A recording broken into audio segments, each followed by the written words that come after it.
Hello everyone, today I will present a detailed case conceptualization of Brooke Shields' experience with postpartum depression following the birth of her first daughter, Rowan.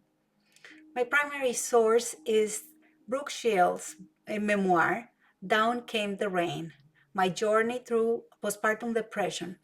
Because many people may not have read the memoir, I will weigh parts of her story throughout the presentation instead of assuming that everyone already knows what happened. I will examine her experience through biopsychosocial, developmental, cultural, family system, diagnostics, and treatment lens. Although Brooke is a real public figure, I am treating her as a mock client based only on the information she chose to share publicly. Therefore, this is an educational conceptualization rather than an actual clinical diagnosis. The purpose of this presentation is to consider how a multidisciplinary treatment team may understand Brooke's symptoms, risks, relationships, culture, context, and treatment needs. The memoir provides usually detailed first-person information about infertility, miscarriage, pregnancy, childbirth, postpartum depression, medication, therapy, family relationship, and recovery. At the same time, there are important limitations. I do not have access to her medical records, a formal mental status examination, standardized assessment results, or complete diagnostic interview. Therefore, I will distinguish between information Brooke directly reported and clinical hypotheses that will need further assessments. The major areas I will cover respond with the assignment rubrics: assessment of struggle, cultural identity, lifespan, development, family systems, DSM-5 TR, diagnosis, and resources and referrals. Before discussing her symptoms, I want to provide some context about Brooke Shields' journey into motherhood. Brooke Shields had spent much of her life in the public eye as an actress and model. Professionally, she was accustomed to appear competent, composed, and successful. Privately, however, becoming a mother was deeply important to her and was not an easy process. She and her husband, Chris Hentry, experienced fertility difficulties. Brooke underwent fertility treatments and also experienced a miscarriage. After this loss and several medical interventions, she became pregnant with Rowan. Shortly before Rowan's birth, Brooke's father died. She was therefore preparing to become a mother while also grieving as a daughter. She then experienced a long and medically difficult labor and delivery. When Rowan was born, Brooke expected to feel relief, happiness, and immediate maternal love. Instead, she entered the postpartum period, physically depleted, grieving, frightened, and increasingly disconnected from herself and her baby.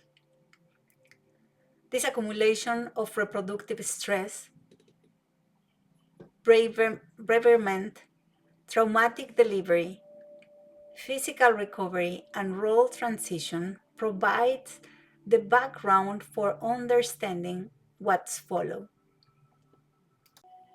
After Rowan's birth, Brooke experienced severe emotional distress that went far beyond ordinary adjustment or brief postpartum mood changes.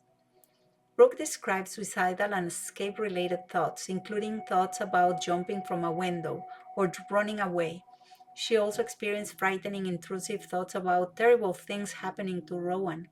This experience must be assessed separately because intrusive thoughts, suicidal intent, and psychosis are not interchangeable.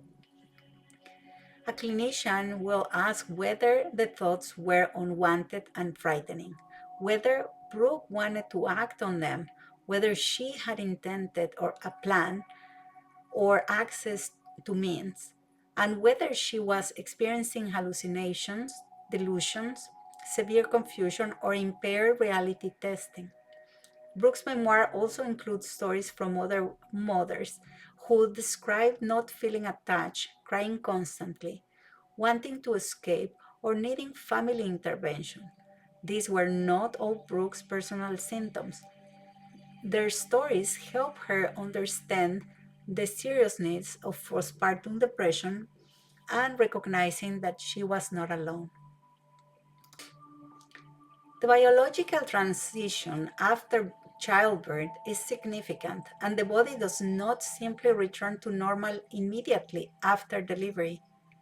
Brooke was recovering from a difficult birth while experiencing pain, exhaustion, disrupted sleep, uterine recovery, and the physical demands associated with feeding and caring for the newborn. After birth, there are rapid endocrine change. Estrogen and progesterone decline sharply, while prolactin and oxytocin are involved in milk production. Let down uterine contractions and caregiving responses. However, it will be too simplistic to say that hormones alone cause Brooke's depression. Her biological vulnerability increased with grief, traumatic childbirth, fertility stress, lack of sleep, family history, social expectations, and the transition into motherhood. The purpose of including the biological lens is not to reduce her experience to hormones. It is to reduce the blame and recognize that postpartum depression is a whole person condition. Brooke's symptoms became clinically significant because they affected several areas of functioning. As a mother, she struggled to feel emotionally connected to Rowan and doubt her ability to care for her. This did not mean she lacked of love or concern. In fact, her fear about the relationship demonstrated how meaningful it was for her. Her relationship with Chris was also affected. He was becoming a new father while simultaneously attempting to support and monitor a severely depressed partner. Physically, Brooke was recovering from childbirth while exhausted and sleep deprived. Emotionally, she felt ashamed, frightened, isolated, and unlike herself. There was also an identity and occupational impact. She was accustomed to functioning publicly as confident and successful person, which may have made it more difficult to acknowledge how unwell she felt privately. We can see a possible feedback loop. Depression, impaired functioning, increasing shame, and shame made disclosed and help seeking more difficult. Brooke later recognized that she had accumulated numerous risk factors. These include infertility treatment, miscarriage, the recent death of her father, traumatic labor and delivery, sleep deprivation, limited early postpartum preparation, and the demand of becoming a first time parent. She also described alcoholism on both sides of her family. This did not directly prove a biological risk for postpartum depression, but it influenced how she understood medication and addiction. She initially worried that taking psychiatric medication might mean becoming dependent. Public visibility also created pressure to appear healthy, happy, and capable. At the same time, Brooke had important protective factors. Chris remained involved and supportive. She had access to medical and mental health care, practical caregiving assistance, and financial resources. She demonstrated insight, humor, persistence, and willingness to reconsider treatment. Most importantly, she strongly wanted to recover and develop a relationship with Rowan. Her motivation to connect with her daughter became an important source of resilience. Culture in this case involved more than race and ethnicity. Using the addressing framework, Brooke was an adult, first time mother, white woman, English speaking, heterosexual marriage, economically privileged, living in the United States. She was also highly recognizable celebrity. Her whiteness, wealth, language, marriage, and social status likely increased the access to physicians, medication, therapy, and practical help. These forms of privilege are clinically relevant. At the same time, celebrity created a different kind of vulnerability. Brooke's appearance and behavior were publicly observed. She had to build a career around being visible, composed, and successful, which may have increased pressure to hide experiences that contradicted the public identity. Gender culture expectations were also central. Motherhood was associated with natural joy, imminent bonding, gratitude, and competence. Some identity factors are clearly described in the memoir, include Brooke's race, gender, heterosexual marriage, socioeconomic privileges, celebrity status, and English language access. Other areas such as spirituality, disability, identity, and neurodiversity were not sufficiently described.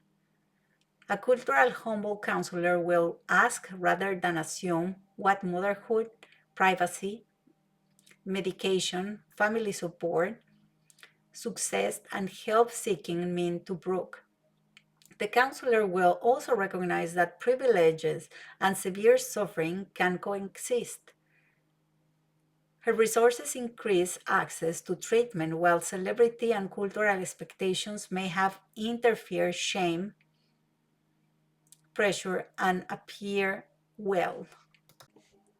A major cultural theme in Brooke's story is the myth that a good mother should feel instantly joyful and bonded with her baby. Because Brooke did not feel what she expected to feel, she initially interpreted her symptoms as personal failure rather than illness.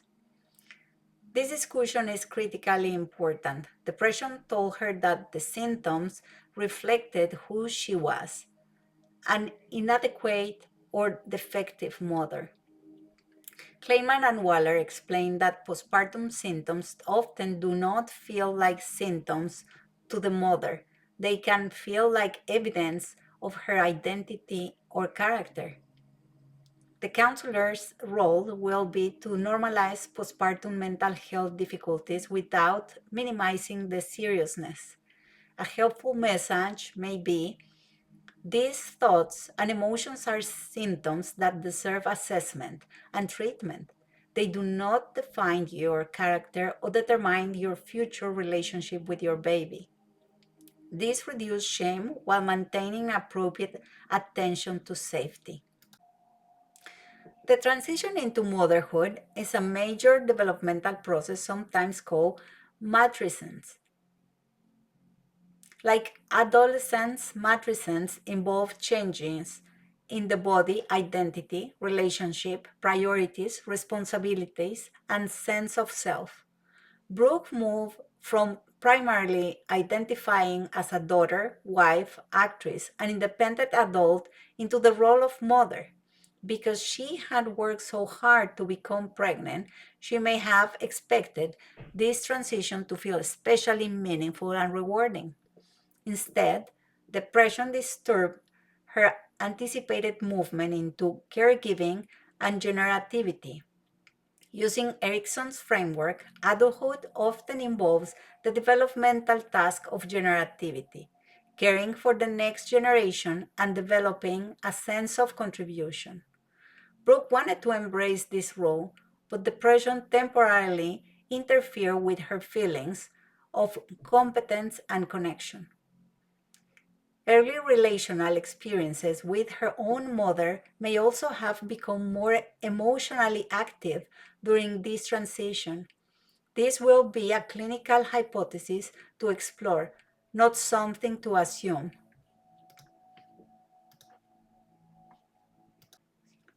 Brooke's postpartum experience involved several overlapping losses. She had experienced miscarriage and the loss of a hope for pregnancy. She had recently lost her father. She also experienced the loss of control associated with fertility treatments and the difficult delivery. After birth, she grieved the loss of her postpartum experience and she had imagined. She expected joy, emotional connection, but instead experienced fear, numbness, and despair. She also temporarily lost access to her family identity as com- competent, independent, and high functioning. Treatment, therefore, needed to address more than depression symptoms. It also needed to create a space for grief, disappointment, identity change, and gradual development of realistic maternal identity. Recovery did not require becoming a perfect mother. It required developing confidence in being a responsive, imperfect, and good enough mother.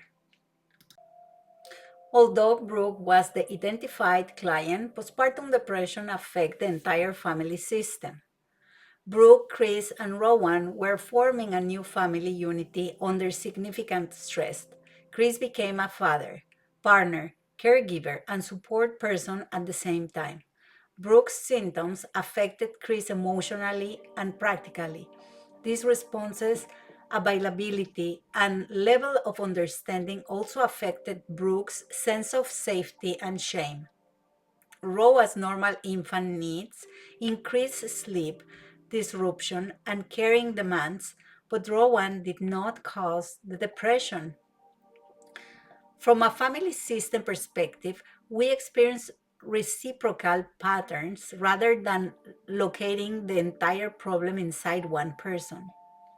Systemic treatment goals will include improving communication, educating Chris about postpartum depression, protecting Brooke's sleep, sharing caregiving responsibilities, and assessing Chris' own emotional burden.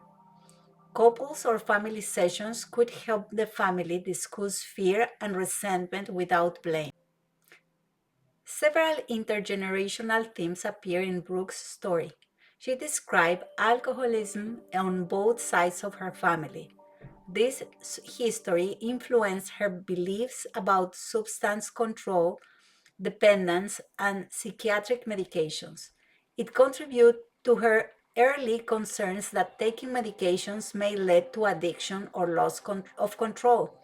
Her relationship with her mother was close but emotionally complex. Becoming Rowan's mother caused Brooke to recognize her own experiences as a daughter, her expectations of motherhood, and what she wanted to repeat or change in the next generation. Rowan's dependence may also have activated some of Brooke's unresolved mother daughter insecurities, fears, and relational expectations. However, this is a clinical hypothesis to explore rather than a conclusion that can be established from a memoir.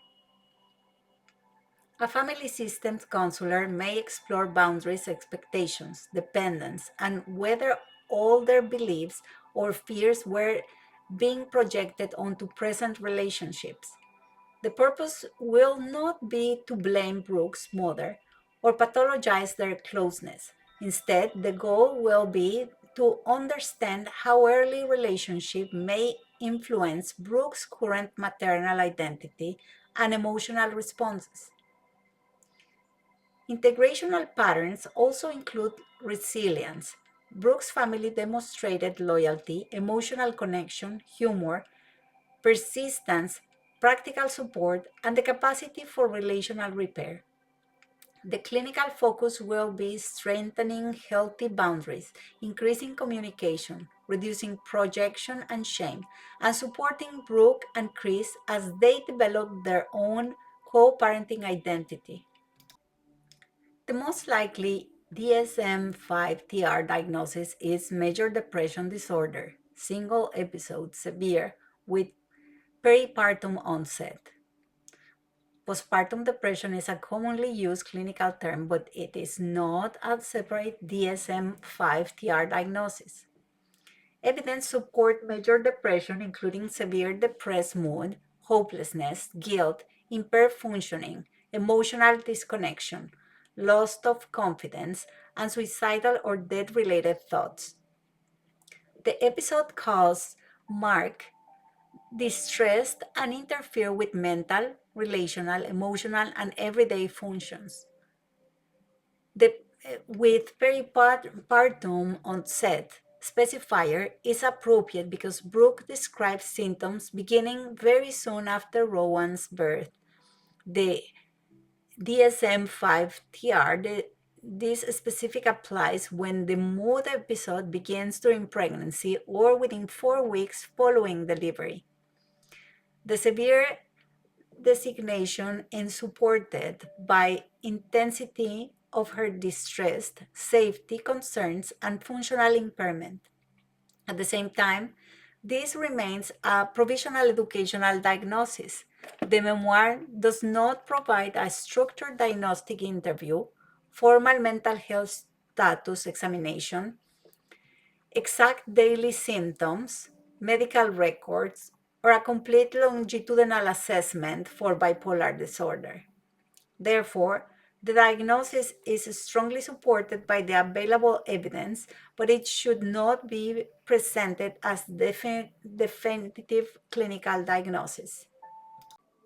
Although major depressive disorder with peripartum onset is the most likely diagnosis, responsible clinical reasoning requires considering other conditions that can overlap with postpartum depression or change urgency of care.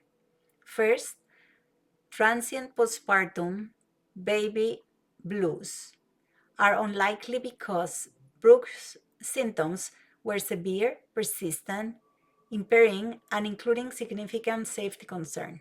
Second, bipolar disorder should be assessed before antidepressants treatment.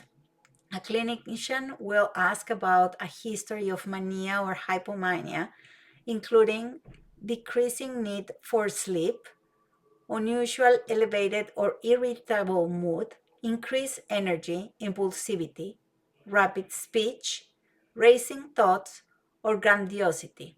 Third, postpartum psychosis must be assessed urgently because it can involve hallucinations, delusions, severe confusion, dysregulation, or loss of reality testing. These features are not clearly supported by the memoir, but they must always be screened because psychosis changes the level of care immediately. Postpartum anxiety or obsessive compulsive disorder should also be considered because frightening, intrusive thoughts may overlap with depression, anxiety, and OCD. Ego dystonic intrusive thoughts are unwanted and distressing, which is different from intent to act or psychotic belief. Finally, childbirth related PTSD is relevant because Brooke experienced a traumatic labor and delivery. A full assessment will look for intrusive memories, avoidance, negative changes in mood or beliefs, and hyperarousal related specifically to the birth experience. These differential help clarify both diagnosis and treatment planning. Screening tools can support assessment, but screening does not replace a clinical diagnosis. The Edinburgh Postnatal Depression Scale, EPDS, is a 10-item perinatal screening measure used to identify symptoms of depression and anxiety. The PHQ-9 measured depressive symptom severity, and the GAD-7 screens for anxiety symptoms. The Columbia Suicide Severity Rating Scale can help structure questions about suicidal ideation and suicidal behavior. However, a score alone is not enough. The clinician must still ask directly about current thoughts, intent, plan, access to means, previous self-harm, protective factors, and available supervision. I will also complete a direct bipolar and mania assessment. I will ask about any past periods of unusual, elevated, or irritable mood, decreasing needs for sleep without feeling tired, increased energy, rapid speech, racing thoughts, impulsivity, grandiosity, or unusual intense goal-directed activity. This is important because postpartum depression preservation may occur within bipolar disorder, which affects diagnosis, medication decisions, and safety planning. I will also assess directly from hallucinations, delusions, severe confusion, paranoia, disorganization, and loss of reality testing. The clinical interview should include sleep, appetite, bounding, intrusive thoughts, availability to care for the infant, safety at home, and current support. Medical assessment should consider thyroid functioning, anemia, pain, sleep disruption, medications, and other postpartum medical complications. The strongest approach will involve collaboration among mental health, obstetrics, primary care, pediatric, and psychiatric providers. Treatment should begin with safety and stabilization. If Brooke had active suicidal intent, a plan, a psychosis, or inability to maintain safety, emergency psychiatric evaluation will take priority. The next step will be evaluation by a reproductive psychiatrist and another qualified prescriber.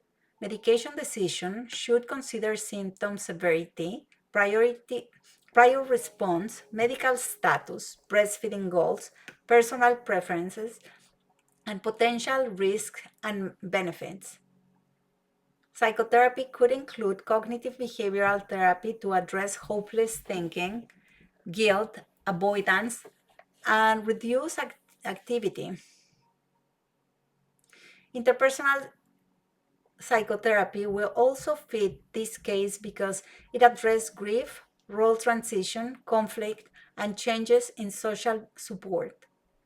Klein and Waller's holding approach is especially relevant. Holding involves communicating that the counselor recognizes the seriousness of this suffering, can tolerate hearing frightening thoughts, and will remain present while also safeguarding the client. Practical interventions are also treatment. These include protected sleep, nutrition, assistance with infant care, reduced isolation, and realistic expectations. Couples or family sessions could help Chris understand the illness, communicate more effectively, and share caregiving without becoming the only source of support. Resources should be specific and matched to Brooke's clinical needs rather than offered a generic list. First, medical follow-up with the OBGYN, midwife, or primary care physician will help evaluate postpartum healing, pain, sleep, disruption, thyroid or anemia concerns, and other possible medical contributors. A reproductive psychiatrist or qualified prescriber could clarify the diagnosis, screen for bipolar disorder and psychosis, and discuss medication risks, benefits, lactation considerations, and Brooke's preferences. A therapist with specialized perinatal mental health training could provide CBT, interpersonal psychotherapy, grief work, birth trauma treatment, or other therapeutic holding approaches described by Kleiman and Waller. Postpartum support International offers a provider directory, free virtual peer support groups, and a helpline for information encouragement and referrals. It is important to explain that the PSI helpline is not crisis hotline and does not provide emergency interventions. I can summarize the case through the four P's: predisposing, precipitating, pre- perpetuating, and protective factors. Predisposing factors include reproductive stress, family patterns related with alcoholism, perfectionistic or high performance expectations, and possible sensitivity to role and identity changes. Precipitating factors include her father's death, traumatic delivery, acute physical recovery, hormonal transitions, sleep disruptions, and the transition to first time motherhood. Perpetuating factors include shame, isolation, unrealistic expectations, public pressure, limit sleep, fear of medications, and difficulty recognizing the experience as an illness. Protective factors include increased involvement, access to professional care, practical help, financial resources, insight, motivation, humor, and the commitment to Rowan. This formulation explains why treatment need to address much more than symptoms.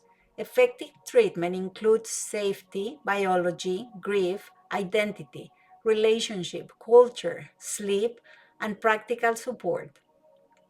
With coordinated treatment and support, the prognosis was hopeful, and Brooke's memoir described meaningful recovery.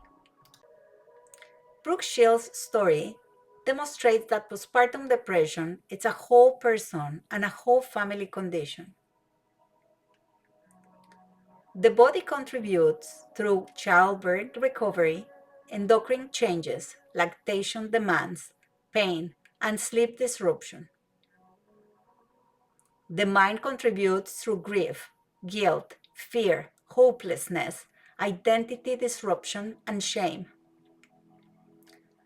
Culture contributes through the perfect mother myth, stigma, public image, gender expectations, and help-seeking barriers. The family system contributes through partner stress, organization, bonding concerns, bonding concerns, caregiving demands, communication, and support. Ethical care requires direct assessment, cultural identity, safeguarding, multidisciplinary collaboration, current referrals, and compassionate holding. Recovery is not simply returning to the person someone was before childbirth. It may involve grieving the image experience, rebuilding agency, strengthening relationships, and integrating a new maternal identity.